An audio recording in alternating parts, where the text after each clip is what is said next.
Épisode 30 de la série 125 YZ. C'est un truc de fou, mais on est arrivé au 30e épisode quand même. C'est... voilà quoi. Donc, aujourd'hui, qu'est-ce qu'on va faire? Aujourd'hui, comme on voit, il n'y a toujours pas le radiateur, car je n'ai pas le radiateur. Donc, ce qu'on va faire, je vais vous montrer comment je vais entièrement refaire la première partie de l'échappement et le silencieux quoi. Hein, donc tout de suite, on refait l'échappement, petite peinture haute température, sablage, enfin bon la totale quoi. Et puis et je reviens vers vous. Allez, action! J'ai pu avoir un silencieux potable. Bon, on va le nettoyer comme il faut, le dégraisser. On va peut-être le démonter. On va vraiment tout nettoyer. Donc voilà, le silencieux avant et on fera le silencieux après. Bon, lui, c'est même pas la peine, hein, ça c'est à changer automatiquement.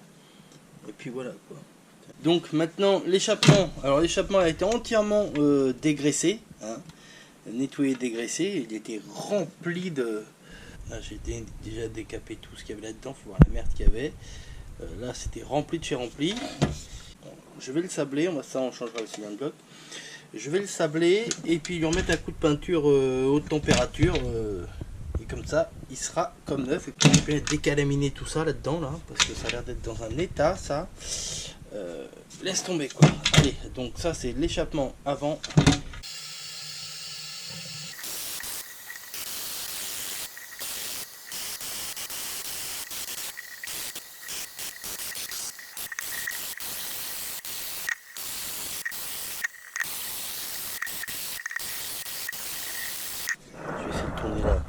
L'échappement. Je sais pas si vous pouvez voir, la pâte elle est fissurée complètement. Alors avant de le sabler, on ne le voyait pas du tout. Maintenant que j'ai sablé la pièce, on voit que c'est fissuré. Donc écoutez, on va tout de suite on va souder. Comment on va faire? Tout simplement, je vais lui mettre une rondelle de chaque côté que je vais souder dessus. Comme ça il n'y aura pas de souci. Et puis tout ça, ça repassera au sablage. Et ensuite en peinture.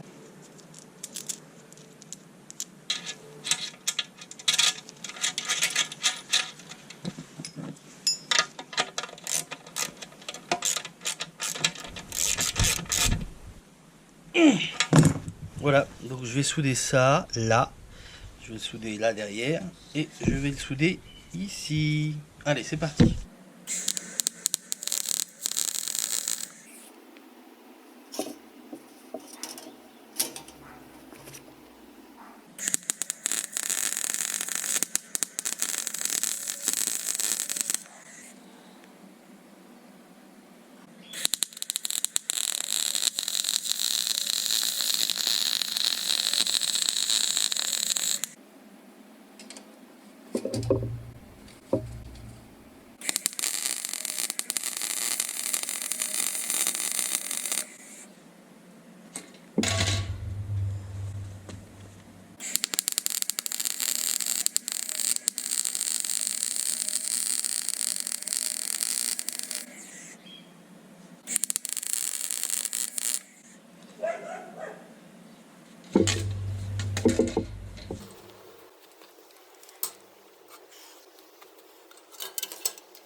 Je vais remettre un petit coup ici quand même, comme ça gênera pas, on sera vraiment à plat au niveau de la fixation du cylindre bloc.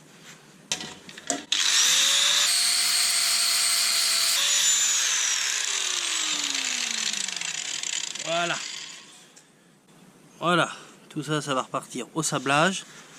Petit coup de peinture haute température et ça sera comme neuf.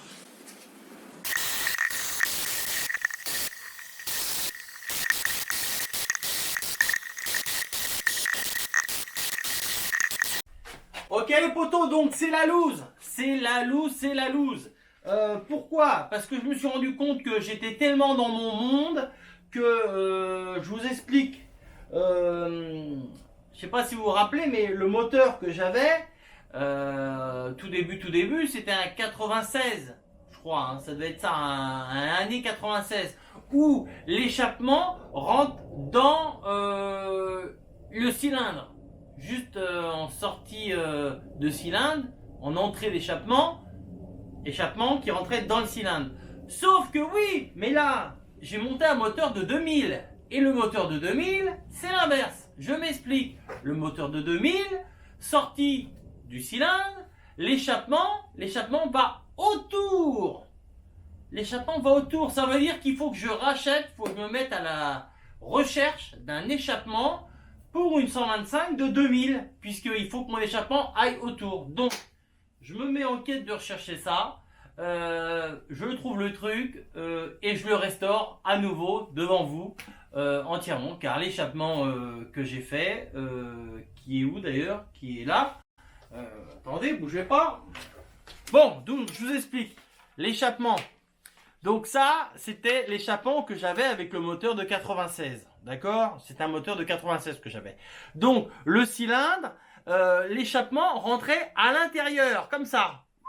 Tac, vous voyez? Là, il y avait les trucs pour mettre les joints.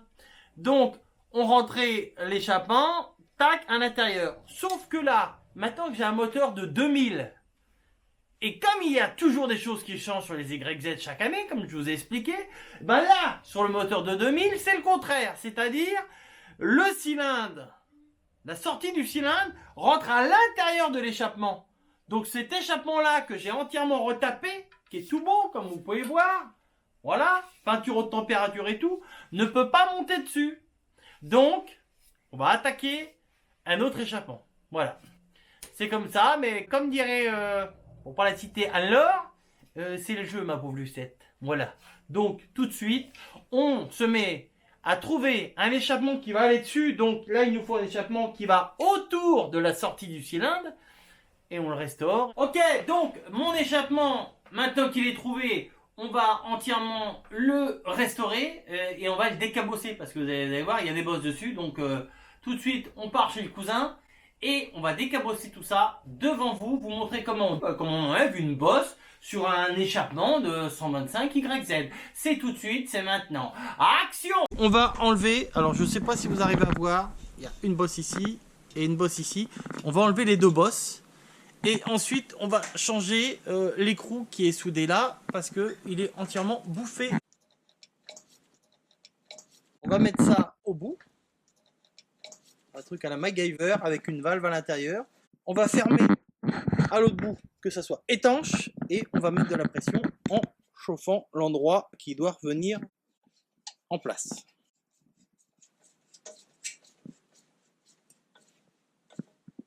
Peut-être plus dégraisser. Ouais, bah il faut que ça glisse moins. Ça devrait pas glisser. Alors j'avais mis ça comme ça. Ouais. Ouais. Donc on va mettre ceci avec un morceau de caoutchouc. On va prendre ceci pour le maintenir fermé en pression. Pour pouvoir mettre de la pression dans l'échappement et le faire revenir à sa forme d'origine. Donc, pour faire ça étanche, donc une rondelle d'acier, un morceau de carton, un gant caoutchouc en plastique là, mettre ça.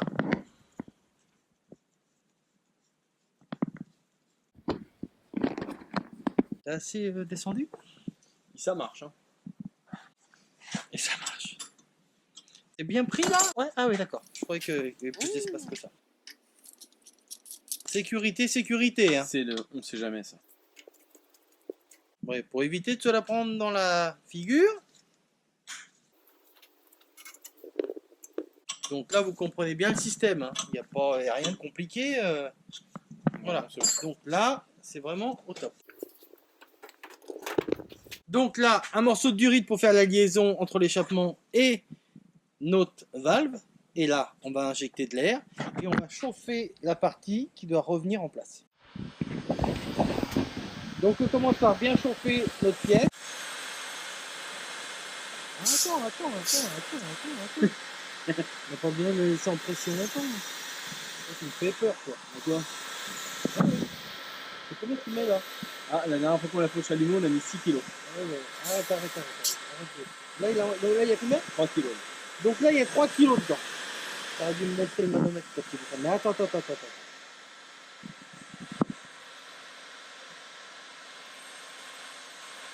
Même si on la rattrape pas à 100%.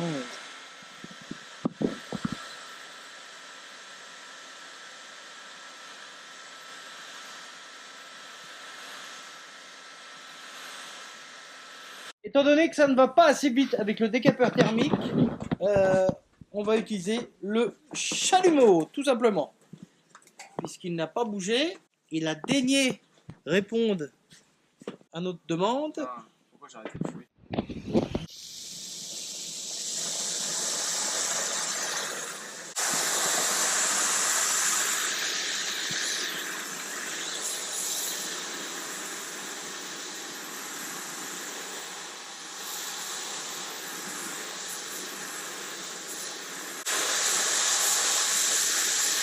T'as vu? Il est revenu déjà. Ouais, c'est pour ça. Un petit coup d'eau. Là, il a un plus quand même.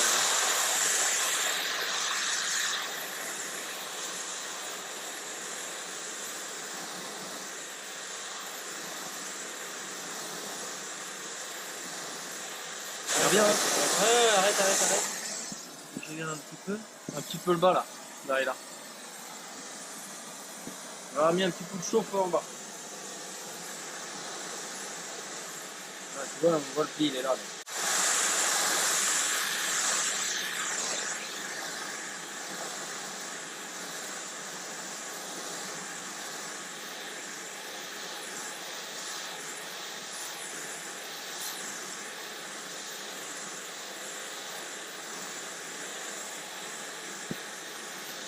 Bon, pas de risque.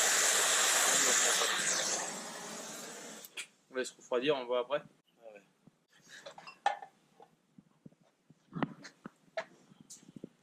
Une fois qu'il va être sablé, repeint en noir, haute température, l'échappement il sera comme neuf, vous allez voir. Donc là, je ne sais pas si vous arrivez à voir, mais il n'y a plus de filetage du tout. Vous voyez, le trou il est plus gros, donc on va enlever l'écrou et on va en ressouder un autre.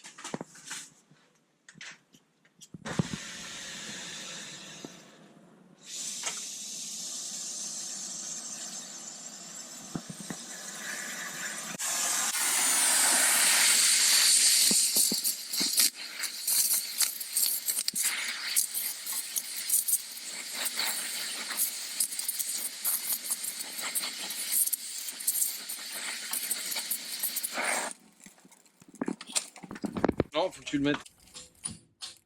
Non, debout.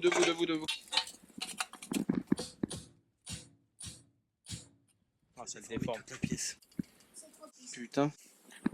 Attends, tourne un peu dans l'autre sens. J'arrive à le pousser par là.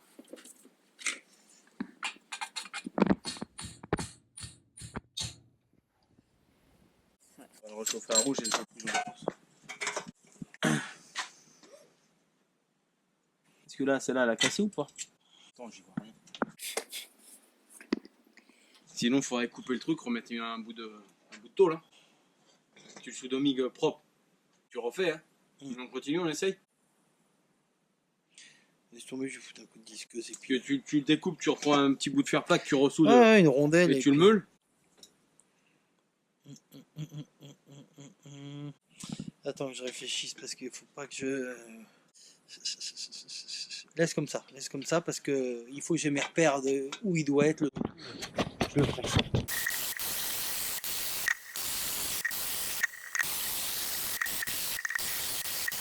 Donc voilà l'échappement en sortie de cabine. Donc vous pouvez voir, on avait l'impact de la première bosse qu'on avait fait qui était ici. Vous avez la marque.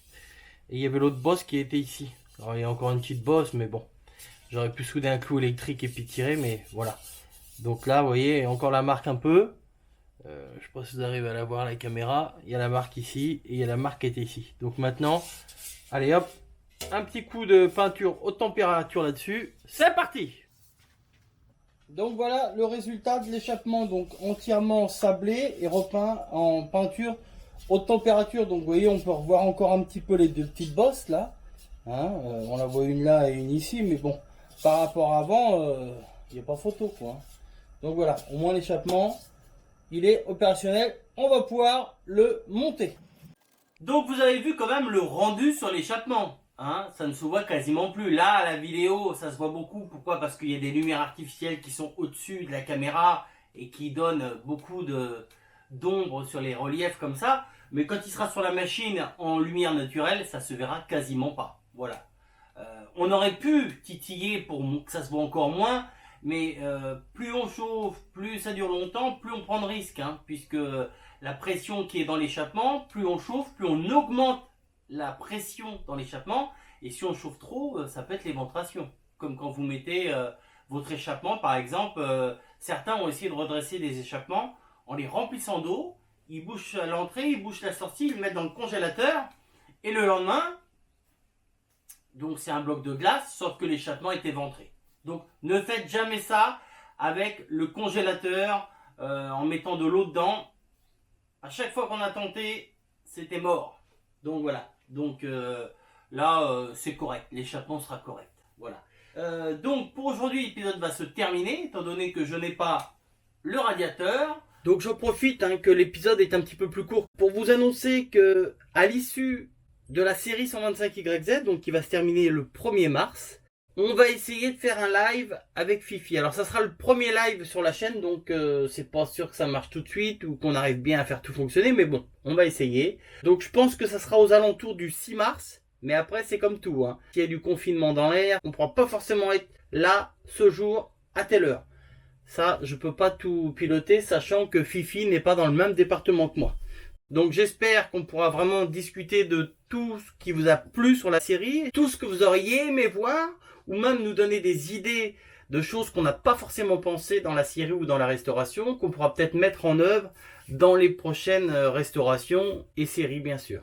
J'en profite aussi pour vous dire de penser à activer la petite cloche des notifications et surtout à vous abonner. Parce qu'on s'aperçoit que les 3/4 des gens qui regardent les vidéos ne sont pas abonnés. Donc pensez à vous abonner, à activer la cloche des notifications de façon à avoir l'info quand une vidéo sort. Et par la même occasion, vous pouvez partager le lien de la chaîne pour faire découvrir la chaîne à des gens qui pourraient être susceptibles d'être intéressés. Voilà. Donc, semaine prochaine, radiateur, échappement, ça va pouvoir aller un petit peu plus vite. On n'hésite pas à lâcher des pouces bleus, on n'hésite pas à mettre des commentaires comme à son habitude. Moi, je vous donne rendez-vous Vendredi prochain, 16h30. au même endroit, sur la même chaîne. Et puis voilà, je vous fais la bébise et je vous dis à plus. Ciao, bye bye.